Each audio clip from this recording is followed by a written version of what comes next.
Dinner. Tomorrow night. 7 o'clock. Or something nice. I have business. Cancel it. The line went dead. Jinwoo stared at his phone, jaw clenched. His mother was the only person in Seoul who could give him orders. Even the most feared mafia boss in the city bent to his mother's will. But first, there was today. And today, Jinwoo Park needed coffee. Jinwoo ordered, paid without looking at the cashier, and stepped aside to wait.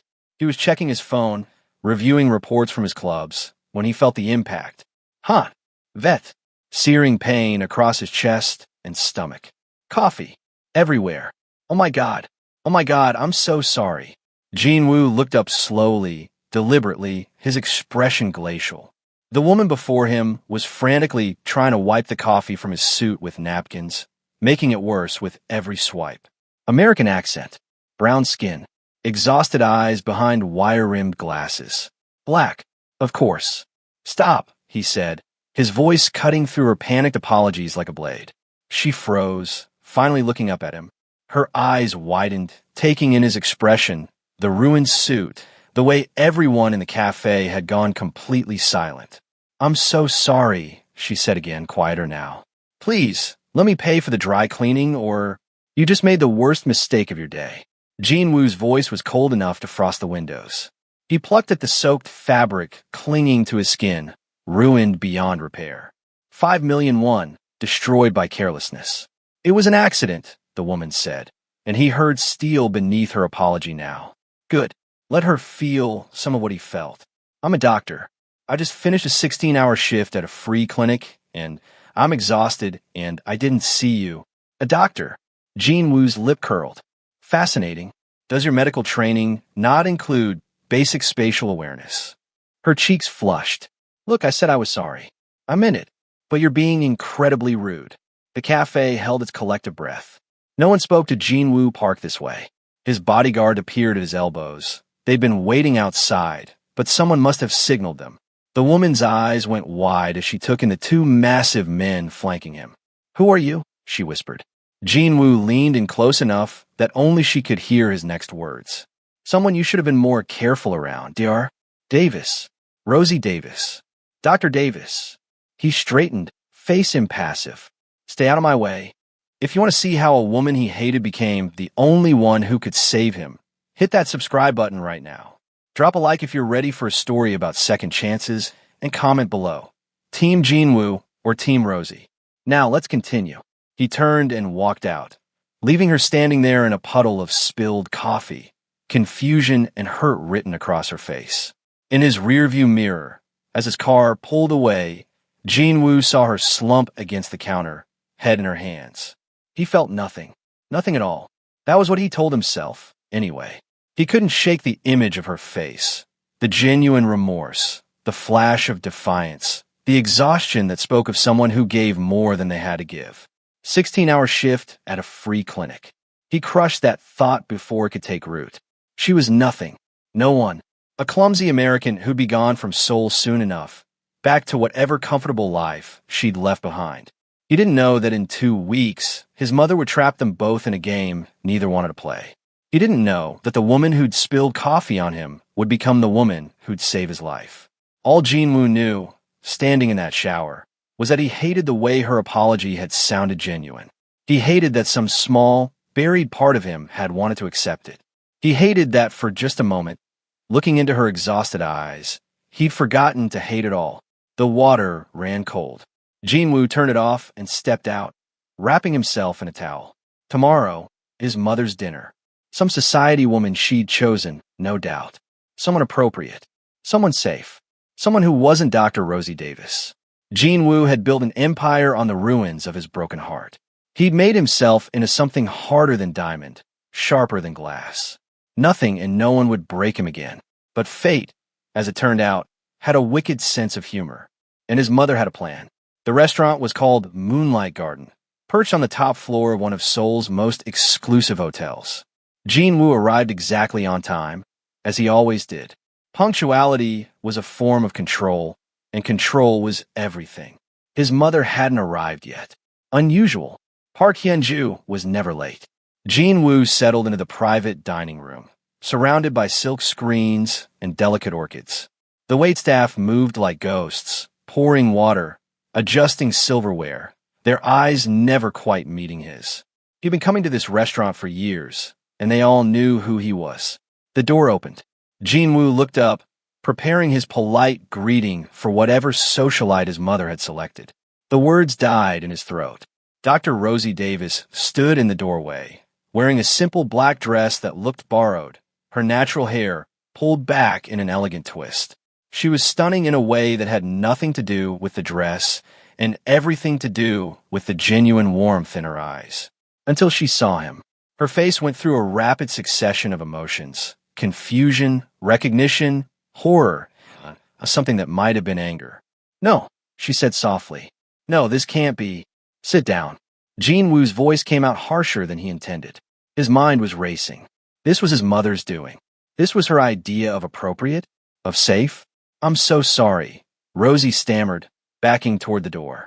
"There's been a mistake. Your mother, she told me. She said her son needed to meet someone who cared about more than money and power, and I thought, but I didn't know it was you. I'll just go. Seat. Down." Jinwoo stood, his movements deliberate and controlled. "My mother arranged this. We will give her what she wants. 1 hour. Then we never speak of this again." Rosie hesitated, her hand on the door handle. For a moment, Jinwoo thought she might actually leave, and he was surprised by the strange disappointment that flickered through him. Then her spine straightened. "Fine. 1 hour." She crossed the room and sat down across from him, her movements stiff with barely concealed tension. The waiter appeared, began describing the evening's menu, but Jinwoo waved him away. "We'll order later." Silence descended like a suffocating blanket. Jinwoo stared at the orchid centerpiece. Rosie studied her water glass. Somewhere in the distance, soft music played, traditional Gaejim, its notes delicate and mournful. "I really am sorry," Rosie said finally. "About the coffee. I didn't realize it was, I know it was expensive and it was 5 million won." She sucked in a breath. 5 million. That's over $3,000 for a suit? Yes. That's insane. Jinwoo's eyes snapped to hers. "Excuse me? I said it's insane." Rosie leaned forward, and he saw fire in her eyes now. "Do you know how many children I could vaccinate for $3,000? How many elderly patients I could treat? How many meals I could provide? I'm not a charity, Dr. Davis." Clearly, she sat back, arms crossed. "Let me guess. You have a dozen more suits just like it at home." 37, actually. "Of course you do." She laughed, but there was no humor in it. "While people are dying in the streets because they can't afford basic medicine." Jinwoo felt his jaw clench. "You know nothing about me. I know enough. I know you're the kind of man who makes everyone around him afraid. I saw in the coffee shop the way people looked at you, the way your bodyguards appeared like you'd summoned demons. I know you think money and power make you untouchable. They do. They make you alone." Rosie's voice softened. "I've seen men like you before, so wrapped up in their empires that they forget what it means to be human." The words hit harder than Jinwoo expected. He stood abruptly, his chair scraping against the floor. This was a mistake. Finally, something we agree on. But neither of them moved toward the door. They stood there, tension crackling between them like electricity before a storm. "Why did you agree to this?" Jinwoo asked, surprising himself with the question. Rosie's expression shifted, vulnerability flickering across her face before she locked it away. "Your mother came to my clinic 3 days ago. She watched me work for hours, didn't say a word. Then, when I was closing up, she approached me. She said her son was lost, and she was dying, and she needed someone to show him there was still good in the world." Jinwoo felt the floor tilt beneath him. "She said she was dying? Cancer. Stage 3. She is 6 months, maybe less." Rosie's eyes searched his face. "You didn't know?" He sat down heavily, the anger draining out of him. His mother, dying, and she'd spent her time finding him a blind date instead of telling him the truth. "I didn't know," he said quietly. Rosie sat down too, slower now. "I'm sorry. I thought. She tells me nothing if she thinks it will make me worry." Jinwoo's hands curled into fists on the table. "She is the most stubborn woman in Seoul. She loves you very much. That's why she asked me to meet you. She said you needed someone who would challenge you, not fear you." And you don't fear me? Rosie met his eyes directly. I've worked in war zones, Mr. Park. I've held dying children in my arms. I've performed surgery by candlelight when the power went out. You don't scare me. You just make me sad. Thad. The word tasted foreign. Yes, because I think somewhere under all that anger and ice, there's a person who's been hurt so badly he forgot how to heal. She paused. Your mother showed me a picture of you from 5 years ago. You were smiling. Really smiling. What happened to that man? Jean Wu's breath caught. He remembered that picture. It had been taken at his father's birthday party, before everything fell apart. Before her. Before the betrayal that had turned him into this. He died, Jean Wu said flatly. Did he? Or did you just bury him so deep you forgot he existed? The waiter appeared again, nervously clearing his throat. Jean Wu realized they'd been sitting there for 20 minutes without ordering. He gestured for menus, grateful for the interruption. They ordered in silence, Rosie choosing the least expensive items, Jean Wu noticed, while he selected dishes without looking at prices. When the waiter left, Rosie spoke again. Tell me about your mother. What was she like before she got sick? It was such a simple question, so ordinary, but Jean Wu found himself answering. Fierce. Brilliant. She built half my father's empire while raising me alone. He was always working. She taught me that strength isn't about how hard you hit, but how well you protect what matters. She sounds amazing. She is. Jean Wu's voice softened despite himself. When my father died, she kept the whole organization from falling apart. Men 3 times her age feared her. Still do. And she wants you to meet me because she thinks I've become a monster. The words came out before Jean Wu could stop them. She's not wrong. Rosie tilted her head, studying him. I don't think you're a monster. I think you're scared. I am not. Terrified. Rosie continued as if he hadn't spoken. Of being hurt again. Of trusting again. Of feeling again. So you built walls so high no one can climb them. But walls that keep pain out also keep love out. And that's the loneliest prison of all. Jean Wu stood again, but this time Rosie stood with him, blocking his path to the door. I get it, she said softly. Someone hurt you. Someone who looked like me, maybe. Is that why you've been so hostile? Because I remind you of whoever broke your heart. His silence was answer enough. I'm not her, Rosie said firmly. I don't know who she was or what she did, but I'm not her. I'm just a doctor who came to Seoul to make a difference. Who spilled coffee on a stranger because I was exhausted from trying to save lives with resources that wouldn't fill a closet. Who agreed to this ridiculous blind date because a dying woman asked me to give her son a chance. Jean Wu looked at her, really looked at her for the first time. Not through the lens of his prejudice or his pain, but at the woman standing before him. There were shadows under her eyes that spoke of sleepless nights. Her hands were steady, surgeon's hands, but he noticed a small scar on her left wrist. Her dress was elegant, but worn at the hem. Everything about her spoke of someone who gave more than she kept. Why Seoul? He asked, his voice quieter now. American doctors can make fortunes. Why come here to work for free? Rosie's expression flickered with something painful. Because everyone I ever loved left me. My father walked out when I was 6. My mother died when I was 15. My fiancé, she stopped, swallowed hard. My fiancé left 3 days before our wedding. Said he couldn't marry someone who cared more about strangers than building a life with him. So I came here to prove something to myself. That I could be the one who stays. That I could commit to something bigger than my own broken heart. The honesty in her words cut through Jean Wu's defenses like a scalpel. They were the same, he realized. Both running from pain. Both hiding behind their work. Both terrified of trusting again. Sit down, he said gentler this time. Please. The food will be here soon. Rosie hesitated, then nodded. They sat, and this time the silence felt different. Less hostile, more contemplative. The food arrived in waves, galbi-jim, japchae, fresh sashimi arranged like art. Rosie's eyes widened at the spread. This is too much, she murmured. Eat. You said you worked 16 hours. When was your last meal? I had a granola bar around noon yesterday. Jean Wu felt unexpected anger flare. You worked 30 hours without eating? Mrs. Kim's grandson needed emergency treatment. Then there was a pregnant woman with complications.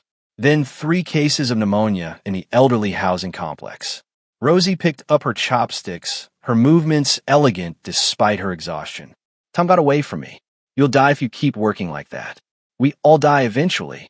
She took a bite of the Galbi Jim and closed her eyes. Oh my God, this is incredible. Jean Wu found himself almost smiling. Almost. The chef has been here for 30 years. My mother loves his cooking. They ate in silence for a while, but it was a comfortable silence now. Jean Wu watched Rosie savor each bite, her genuine appreciation for the food so different from the jaded palates of the society women he usually encountered. Tell me about your clinic, he said, surprising himself again. Rosie's face lit up. It's in Dong Demon, in one of the older neighborhoods. The building is falling apart. I spend half my donations on repairs instead of medicine. But the people there, they're incredible. They look after each other. They bring me homemade food, even though they can barely feed themselves. There's this little boy, Min Jun, he's 7. Leukemia. He needs treatment we can't afford, but he comes to the clinic anyway, just to draw pictures for the other patients. He says if he can't be healthy, at least he can make people smile. What does he need? The question came out before Jean Wu could think about it. Chemotherapy, medications, a bone marrow transplant eventually. We're talking hundreds of thousands of dollars. His grandmother is trying to sell their apartment, but in that neighborhood, it won't be enough. Jean Wu pulled out his phone and made a note. Rosie frowned. What are you doing? Nothing. He put the phone away. Keep talking about your work. She did, her passion evident in every word. She told him about the elderly man who'd lived alone for 20 years, forgotten by his children, until Rosie started visiting. About the teenage mother who'd been thrown out by her family, whom Rosie had helped find housing and job training. About the community garden they'd started, growing vegetables because fresh food was too expensive for most residents. Jean Wu listened, and with each story, something inside him cracked. This was real. This mattered. While he'd been building an empire of clubs and protection money and carefully managed vice, this woman had been actually saving lives. You think I'm naive? Rosie said, reading his expression. No, I think you're remarkable. The words came out raw, honest. I think you're doing what most people only pretend to care about. I think, he stopped, shook his head. I think my mother chose well. Rosie blinked, clearly surprised. That might be the first genuine compliment you've given me. I don't give compliments. I state facts. Is that what you tell yourself? She leaned forward, elbows on the table in a way that would scandalize the society women Jean Wu knew. You hide behind facts and money and power because feelings are messy. Feelings can hurt you. Better to feel nothing than risk feeling everything. You sound like you're speaking from experience. I am. After my fiancé left, I was numb for months. Went through the motions. Smiled when appropriate. Cried when I was alone. Then one day, I delivered a baby in a refugee camp. The mother had nothing. No family, no money, no home. But when I put that baby in her arms, she looked at her child with such pure love that I remembered what it felt like to feel. Really feel. And I realized that being numb isn't protecting yourself. It's just a slower way of dying. Jean Wu set down his chopsticks carefully. 3 years ago, I was in love. Or I thought I was. Her name was Jasmine. She was beautiful, intelligent, everything I thought I wanted. I introduced her to my father, brought her into my organization. She had access to everything. My accounts, my plans, my vulnerabilities. He paused, the memory still sharp enough to draw blood. She was working with my rivals the entire time. Stole 40 million won. Stole information worth 10 times that. Nearly destroyed everything my family had built. My father confronted me the day I found out. Said I'd let emotion make me weak. That I'd betrayed generations of Park family legacy for a pretty face. Then he had a heart attack. Died right there in front of me. His last words were, "You let a woman destroy us." Rosie's hand moved across the table, covering his before he realized what she was doing. Her touch was warm, steady. That must have been unbearable. So I made a rule. No black women in my clubs, my businesses, my life. If I never let anyone like her close again, I could never be hurt like that again. But you're still hurt. Rosie's thumb brushed across his knuckles, and Jean Wu realized he hadn't pulled away. You carry that hurt every single day. That's not protection. That's just making one woman's betrayal define your entire life. Jean Wu finally pulled his hand back, but gently. She looked like you. I know. I figured that out when you looked at me in the coffee shop like I was a ghost. Rosie's eyes held his. But I'm not a ghost, Jean Wu. I'm not your ex. I'm not whatever nightmare she left you with. I'm just Rosie, and maybe that's not enough for you, and that's okay. But don't punish me for her crimes. He wanted to argue, wanted to retreat behind his walls. But sitting there with Rosie, in the soft light of the restaurant, Jean Wu felt something shift inside him. Not breaking exactly, more like thawing. My mother gave me an ultimatum, he said quietly.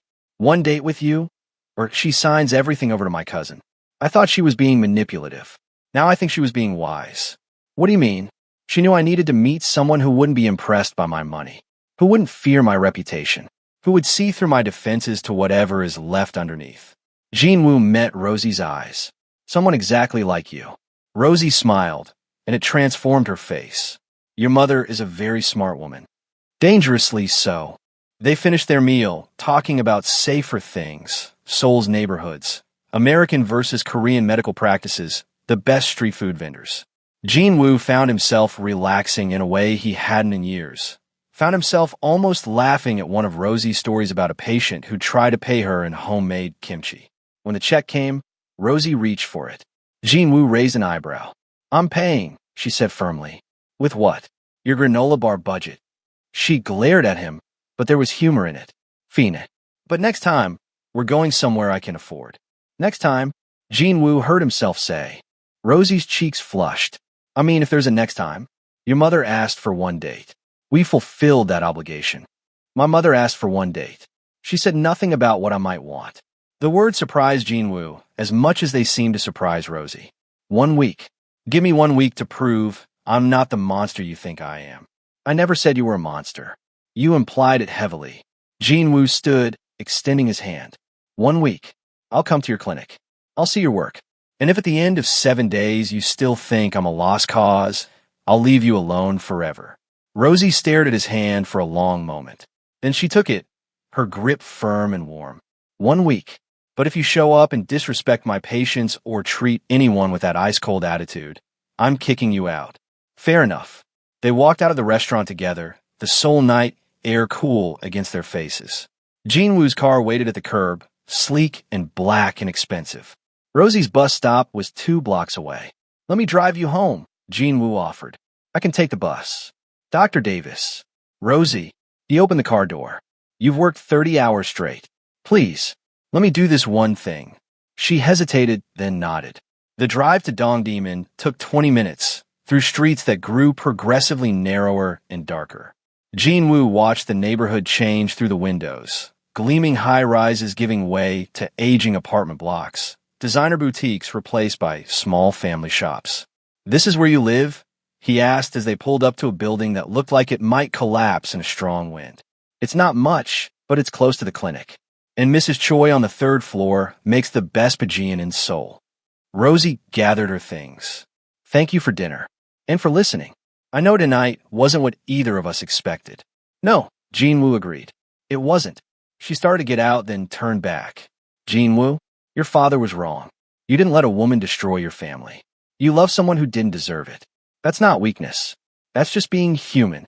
She was gone before he could respond, disappearing into the building. Jean Wu sat there for a long moment, watching the light come on in a 4th floor window. Then he pulled out his phone and made a call. It's me. I need information on a boy. Name is Min Jun, age 7, leukemia patient in Dongdaemun. Find the best oncologist in Seoul. Send them to Dr. Rosie Davis's clinic tomorrow. Cost is irrelevant. And wire 5 million won to the clinic's operating account. Anonymously. He hung up and told his driver to go home. But as the car pulled away, Jean Wu looked back at that 4th floor window and felt something he hadn't felt in 3 years. Hope. The next morning, Jean Wu arrived at the clinic at 8 a.m. sharp, carrying 2 coffees from the place where they'd first met. It was a peace offering, though he'd never admitted out loud. The clinic was worse than he'd imagined. The building leaned slightly to the left. Paint peeled from the walls. The waiting room was packed with people sitting on mismatched chairs, some looking like they'd been there all night. The smell of disinfectant barely masked the underlying scent of mold and age. Rosie emerged from an exam room, wearing scrubs covered in cartoon characters. Her hair was pulled back in a messy ponytail, and she looked exhausted already. Then she saw him and stopped short.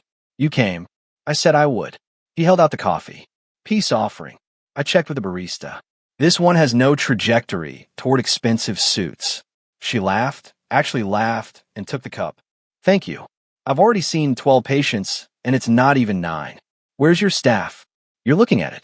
I have a part-time nurse who comes in afternoons, and a volunteer translator for our non-Korean speakers. Everyone else is me. Jin-woo looked around at the crowded waiting room. This is impossible for one person. I make it work. She took a sip of coffee, closed her eyes in appreciation. God, I needed this. Okay, ground rules. You can observe, but you don't interfere. You don't judge my patients. You don't make anyone uncomfortable. And if I need space to work, you give it to me. Deal. Deal. The morning was a revelation. Jin-woo watched Rosie move from patient to patient with tireless compassion. She spoke basic Korean, enough to communicate, supplemented with gestures and the translation app on her phone. She treated everyone with the same care. The elderly woman with diabetes, the construction worker with a broken finger, the young mother with 3 sick children. Around noon, a small boy ran in, clutching a piece of paper. He was painfully thin, wearing clothes too big for his frame, but his smile was radiant. Dr. Rosie, Dr. Rosie, I drew you. Rosie's entire face lit up. Min-yoon, let me see. She knelt down to his level, studying the crayon, drawing seriously. Is this me? With the stethoscope.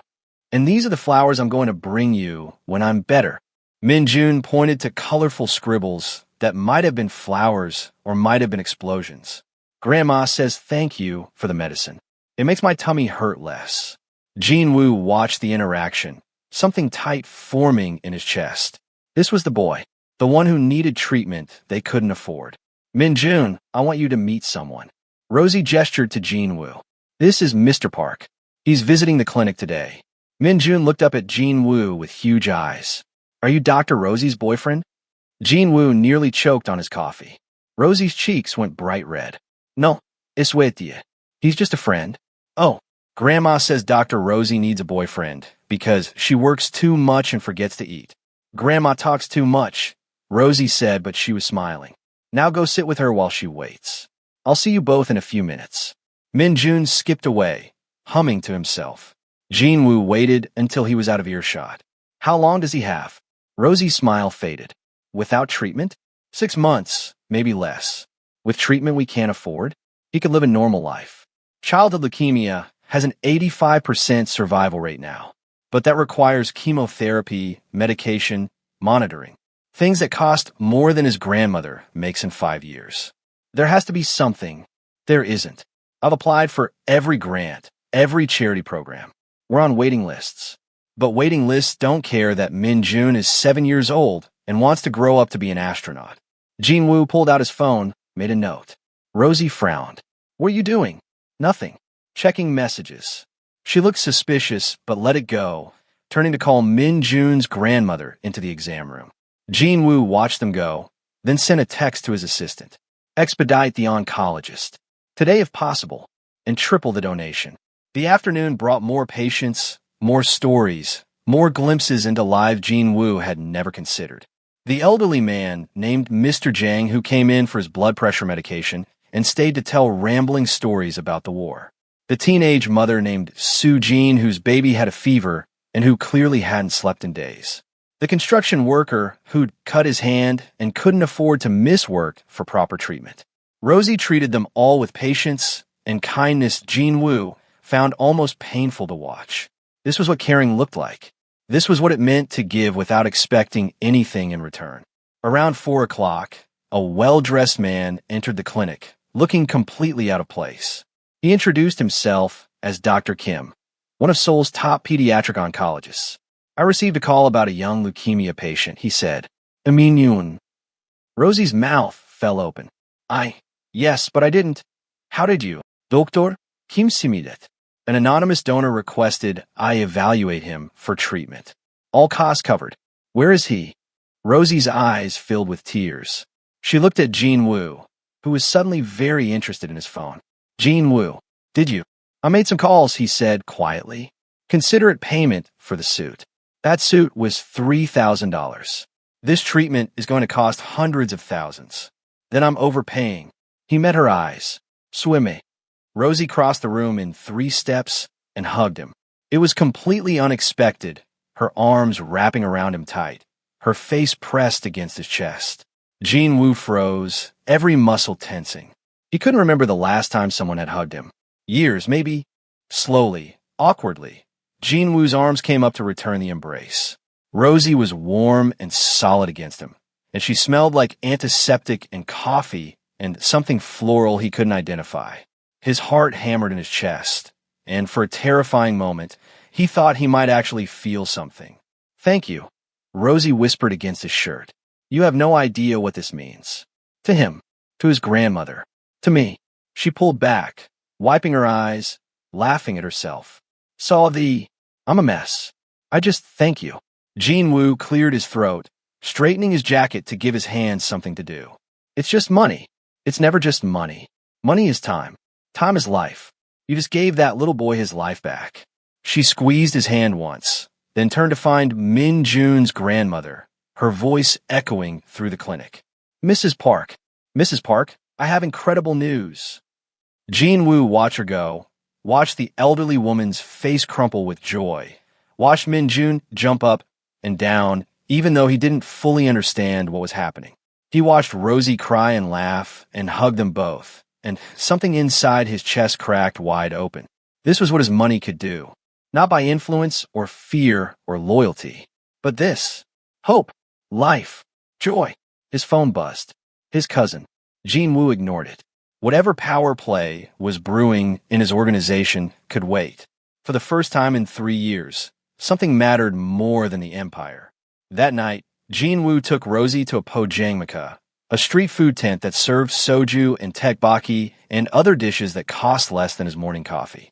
She'd insisted after the clinic closed, saying if he wanted to understand her world, he needed to eat where she ate. They sat on plastic stools that were slightly sticky, surrounded by construction workers and taxi drivers and students. No one recognized Jean Wu here. No one feared him. He was just another customer in a suit that was too nice for the venue.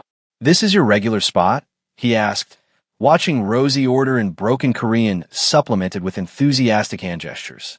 3 times a week at least. Mrs. Song makes the best kimchi jjigae in Seoul, and she only charges me half price because I treated her daughter's pneumonia. Rosie grinned at him. Not as fancy as Moonlight Garden. No, but somehow better. The food arrived steaming hot, and they ate with their fingers, dipping rice cakes in sauce, sharing banchan from communal plates. Jean Wu couldn't remember the last time he'd eaten like this. Messy, casual, with someone who wasn't trying to impress him or fear him. "Tell me about your father," Rosie said, pouring them both soju. Not the disappointment at the end. The man before that. Jean Wu accepted the shot glass, turning it thoughtfully. He was complicated, brilliant, but ruthless. He built everything from nothing, came from a poor fishing village, worked his way up through sheer will. He taught me that the world doesn't give you anything. You take it, or someone else will. Sounds lonely. Is. Jean Wu down to soju, felt it burn. After my mother got sick, after Jasmine betrayed me, I became him. The ruthless version. The one who trusts no one and gives nothing freely. I thought that was strength. What do you think now? I think strength and hardness aren't the same thing. I think my father died bitter and alone because he never learned the difference. Jean Wu met her eyes. "I don't want to die like that." Rosie reached across the small table, her hand covering his. "Then don't. You get to choose who you become, Jean Wu. Every single day, you get to choose. What if I don't know how? Then you learn. You practice. You fail and try again." She smiled. "Kind of like medicine. Actually, every patient teaches you something. Every mistake makes you better. The only real failure is refusing to try." They talked for hours, long after the food was gone, working their way through a bottle of soju. Jean Wu told her about his mother's garden, how she could make anything grow, even in the concrete jungle of Seoul.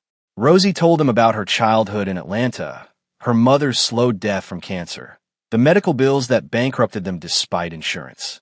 "That's why you became a doctor," Jean Wu realized. "That's why I became this kind of doctor. I could have gone into plastic surgery, made a fortune in Beverly Hills.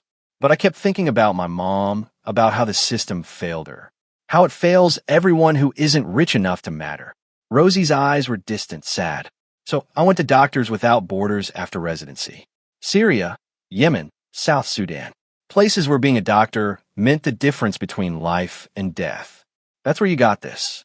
Jean Wu touched the scar on her wrist, the one he'd noticed at dinner. Shrapnel. Airstrike hit near our field hospital in Aleppo. I was lucky. 3 of my colleagues died that day. Her voice went quiet. That's when I realized I couldn't do war zones anymore. I was burned out, traumatized, having nightmares. So I came to Seoul, somewhere that wasn't actively being bombed, but where I could still help people who needed it. You're incredible, Jean Wu said softly. You know that, right? What you do, what you survived, it's remarkable. So are you. He laughed bitterly. I run nightclubs and protection rackets. I'm not exactly saving lives. You saved Min Jun today. You could have ignored me, ignored him, protected your wallet and your prejudice.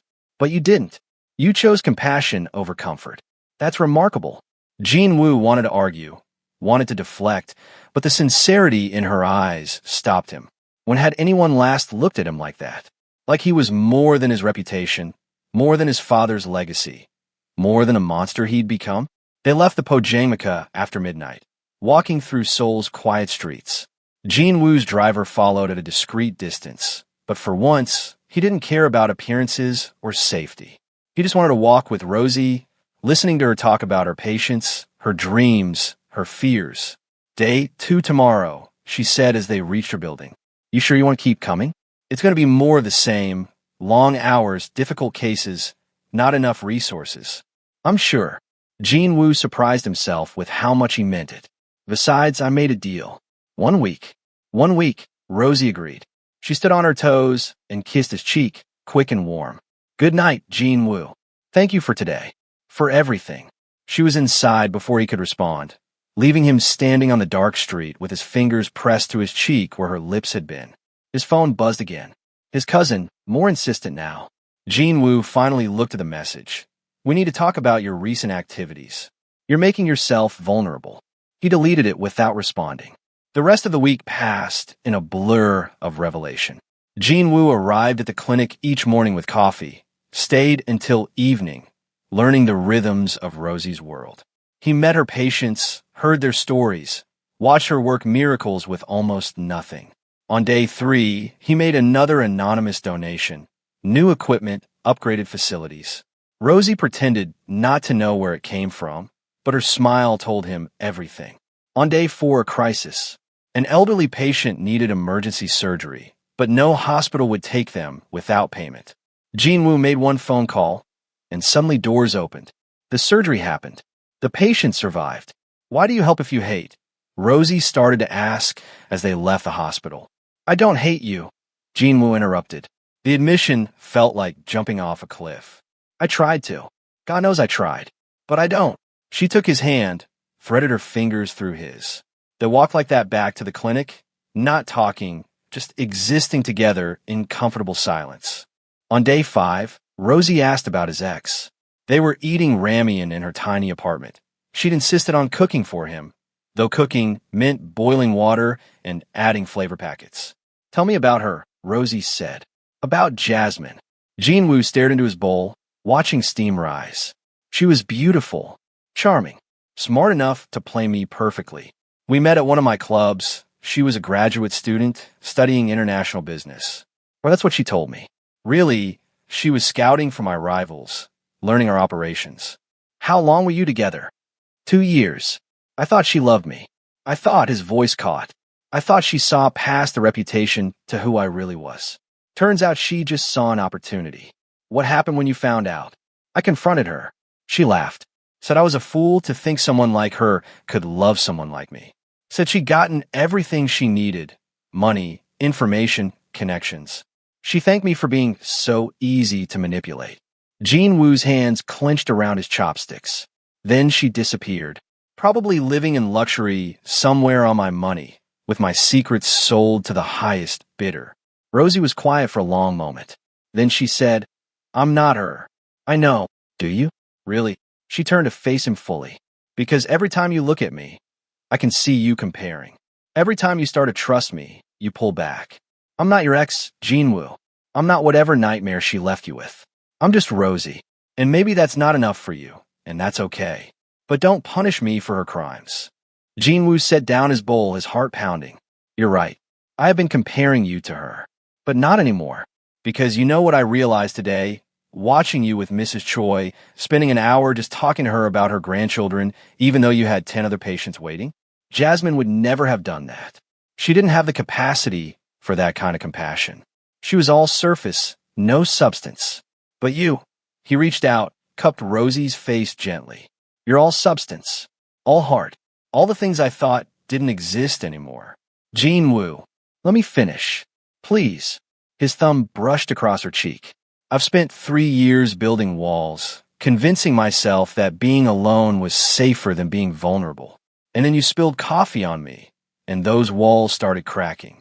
Every day this week, you've shown me what it means to actually care about something beyond yourself. You've made me want to be better.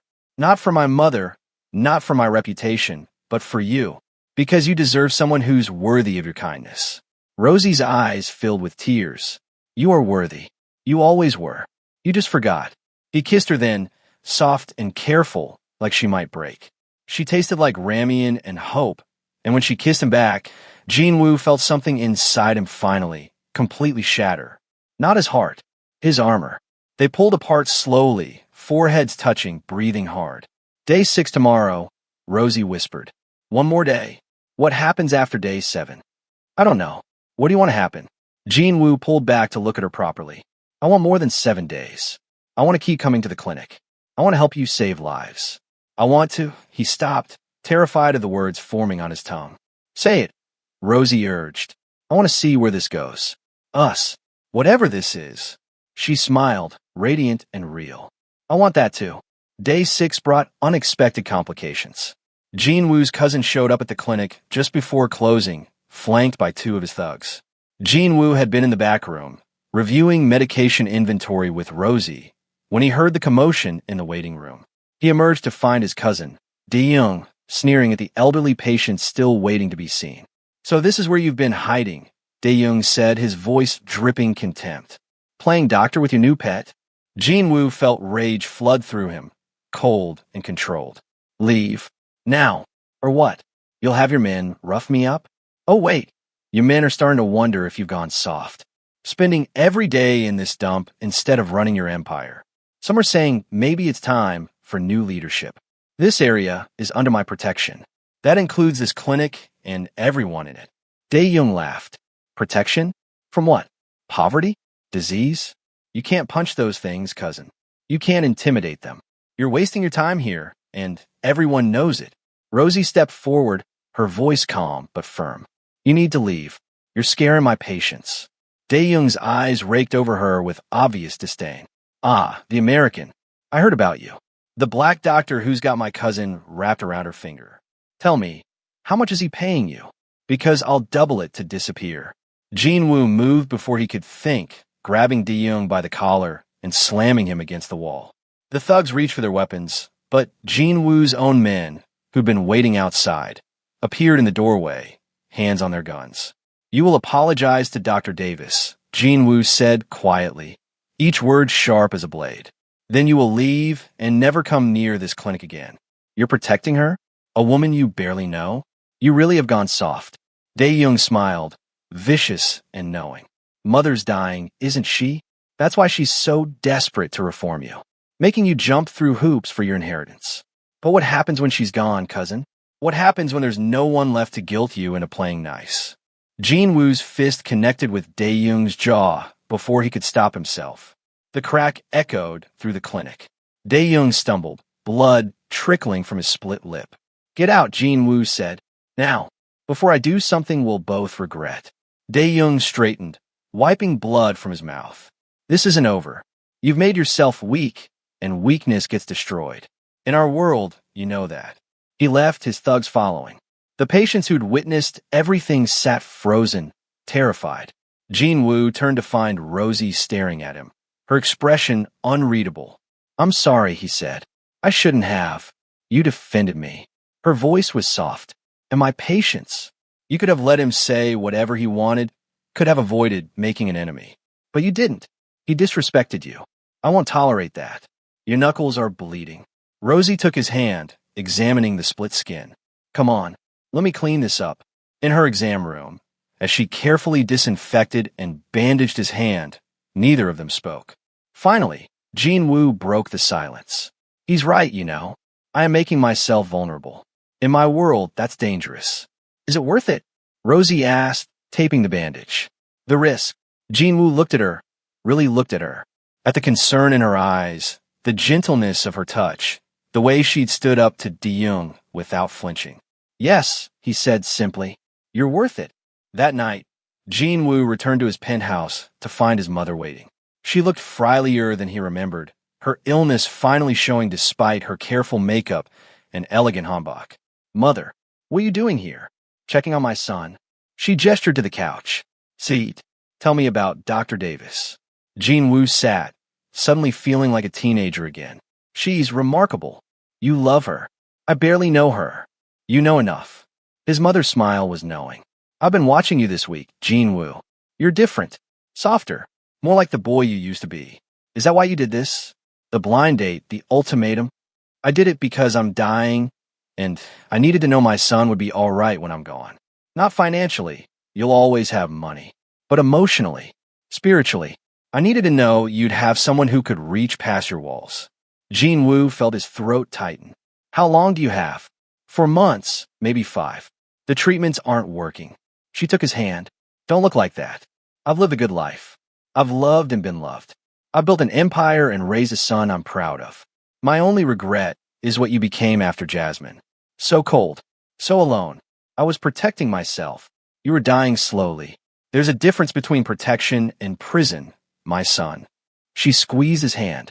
Dr. Davis is good for you. She challenges you, makes you think beyond yourself. But De-young is right about one thing. She makes you vulnerable, and your enemies will use that. I can handle De-young. Can you handle what he represents? The part of your world that sees compassion as weakness, that will target anyone you care about. His mother's eyes were serious. If you pursue this with Dr. Davis, you need to be prepared to protect her. Really protect her. Because men like your cousin won't hesitate to use her against you. Jean Wu thought about that as he lay in bed that night, unable to sleep. His mother was right. Caring about Rosie painted a target on her back. The smart thing would be to walk away after day 7, protect her by keeping distance between them. But when morning came, Jean Wu found himself driving to the clinic anyway. Because for the first time in 3 years, the smart thing mattered less than the right thing. Day 7, the final day.